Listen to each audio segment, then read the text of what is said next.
మన దైవత్వాన్ని కనపరుచుకున్న యేసుక్రీస్తు ప్రభు నామములో అందరికి వందనములు. ఇప్పుడు మనం చదువుకునే వాక్యం మార్కు సువార్త 9:1-8 వరకు. మరియు ఆయన ఇక్కడ నిలిచి ఉన్న వారిలో కొందరు దేవుని రాజ్యం బలంతో వచ్చుడు చూసి వరకు మరణం రుచి చూడరని నిశ్చయముగా మీతో చెప్పుచున్నాను. నేను 6 దినములైన తర్వాత యేసు పేతురుని, యాకోబుని, యోహానుని మాత్రం వెంట పెట్టుకుని ఎత్తైన ఒక కొండ మీదకి ఏకాంతముగా వారిని తోడుకుని పోయి వారి ఎదుట రూపాంతరం పొందెను. అంతలో ఆయన వస్త్రములు ప్రకాశమానమైనవి మిగుల తెల్లనివియు ఆయను. లోకమందు ఏ సాకలియును అంత తెల్లగా సలువ చేయలేడు. మరియు మోషేయు ఏలియాయు వారికి కనబడి యేసుతో మాట్లాడుచుండ్రి. అప్పుడు పేతురు, బోధకుడా, మనం ఎక్కడ ఉండుట మంచిది? మేము నీకు ఒకటియు, మోషేకు ఒకటియు, ఏలియాకు ఒకటియు 3 పర్ణశాలలు కట్టుదమని చెప్పాను. వారు మిగులు భయపడి గనుక తాను చెప్పవలసిందేమో అతనికి తెలియలేదు. మేఘం ఒకటి వచ్చి వారిని కమ్మగా, ఈయన నా ప్రియకుమారుడు, ఈయన మాట వినుడని ఒక శబ్దం ఆ మేఘంలోండి పుట్టెను.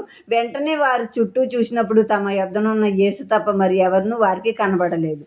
అంతకుముందు నేను కొన్ని వచనాలు వదిలేసాను. ఇప్పుడు లోకమంతా సంపాదించుకుని ప్రాణం పోగొట్టుకుంటే ఏం లాభం? నా నిమిత్తం ప్రాణం పోగొట్టుకుంటే మళ్ళీ దాన్ని పొందుకుంటాడు అని యేసుక్రీస్తు ప్రభు చెప్పారనమాట.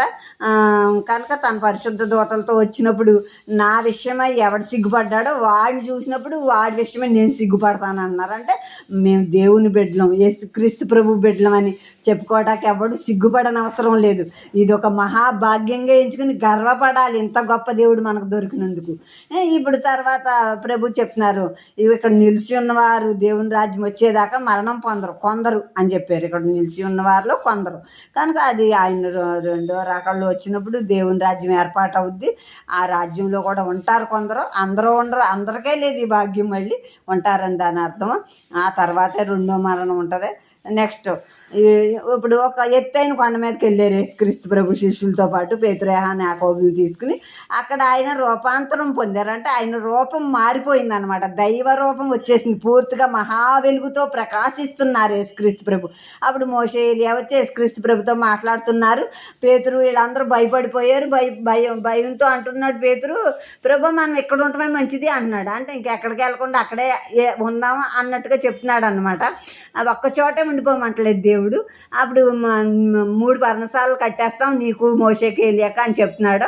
వాళ్ళు భయపడ్డారు. అందులోకి ఒక మాట వినపడుతుంది మేఘంలోంచి, ఈయన నా ప్రియకుమారుడు, ఈయన మాట వినుడి.